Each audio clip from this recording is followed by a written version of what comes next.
جیسے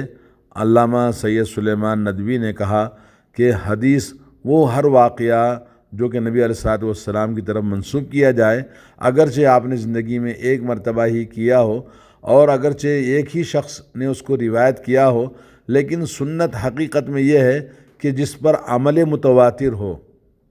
یعنی نبی علیہ الصلوۃ والسلام کے عمل کی کیفیت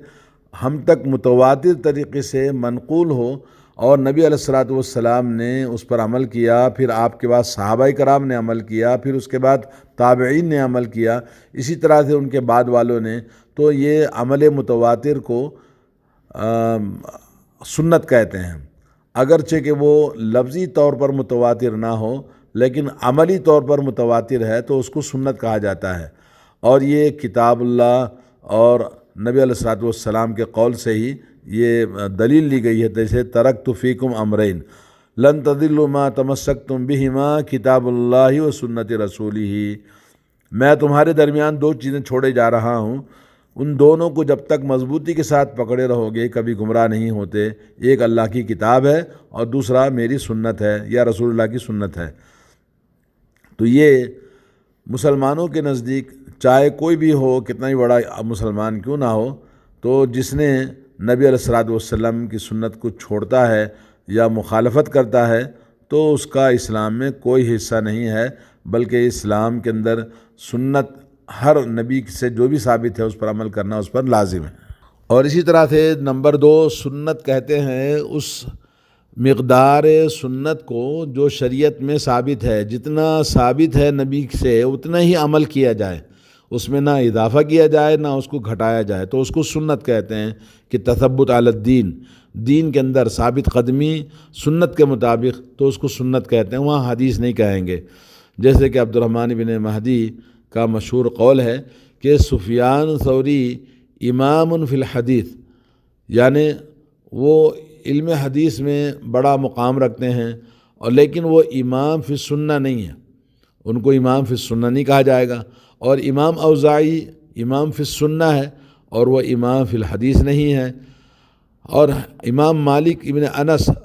رحمۃ اللہ علیہ کو کہا کہ امام فی السنت والحدیث جمیعا، کہ وہ حدیث اور سنت کے دونوں پر عمل کرنے والے، یعنی علم حدیث میں بھی وہ مقام رکھتے ہیں اور عمل فی الحدیث کے سنت کے اندر بھی وہ برابر کا مقام رکھتے ہیں۔ تو آئیے ایک جو مشہور کتاب ہے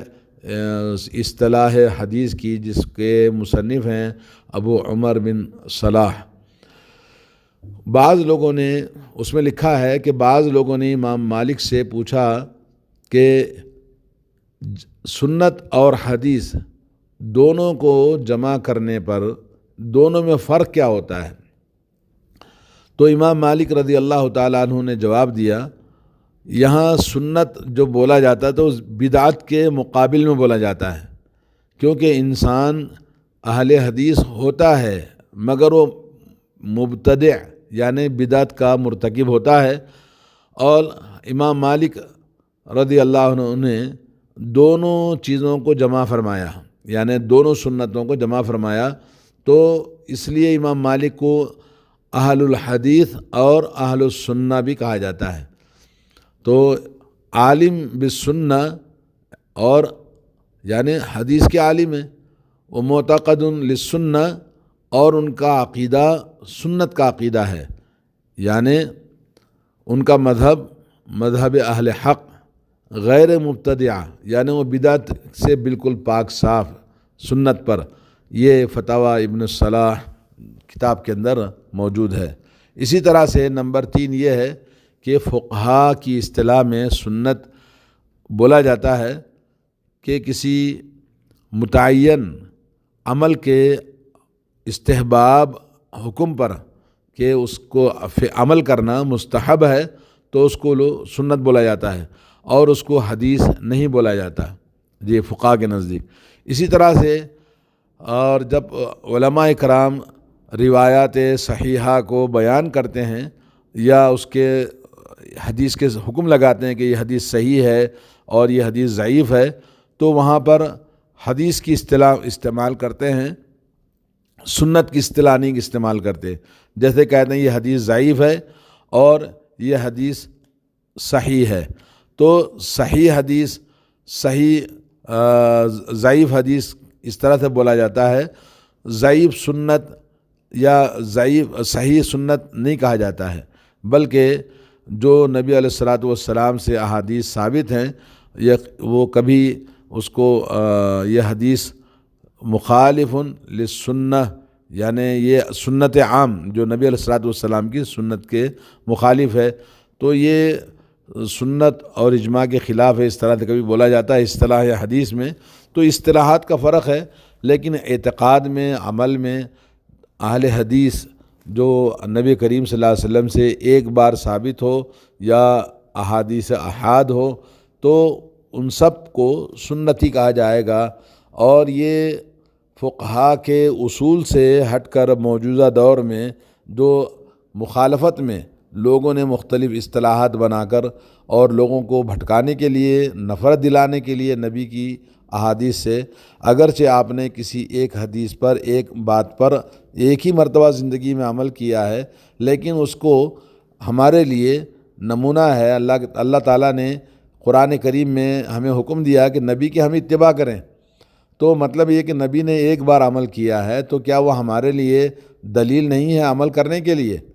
تو یہ لوگوں کو صرف بھٹکانے کے لیے، غلط عقیدہ لوگوں کو پیدا کرنے کے لیے اس طرح سے لوگوں میں عام کیا جاتا ہے کہ یہ سنت پر عمل کرنے کے لیے نہیں ہے، بلکہ یہ حدیث ہے، حدیث پر عمل نہیں کیا جاتا. یہ سب یعنی غیر مناسب لوگوں کے کہنے کی باتیں ہیں، ورنہ حقیقت میں دونوں ایک ہی چیز ہے. جی السلام علیکم. اور اس میں لمبی علمی بحث اور بھی ہو سکتی ہے، لیکن یہ کہ مختصر، جیسے ایک صاحب نے مولانا مکی حجازی کا ایک ویڈیو بھیجا کہ جس میں وہ حرم میں بیٹھ کر، حرم مکی میں بیٹھ کر یہ تقریر کر رہے ہیں کہ سنت عمل کرنے کے لیے ہوتی ہے اور حدیث پڑھنے کے لیے ہوتی ہے، عمل کرنے کے لیے نہیں ہوتی. انہوں نے دلیل دی کہ نبی کریم صلی اللہ علیہ وسلم نے ایک مرتبہ کھڑے ہو کر پیشاب کیا. عام طور پر یہ علماء جو مذہب حنفی سے تعلق رکھتے ہیں وہ اس بات کو لے کر آتے ہیں کہ اللہ کے نبی نے کھڑے ہو کر پیشاب کیا، تو کیا آپ ہمیشہ کھڑے ہو کے پیشاب کریں گے؟ نعوذ باللہ.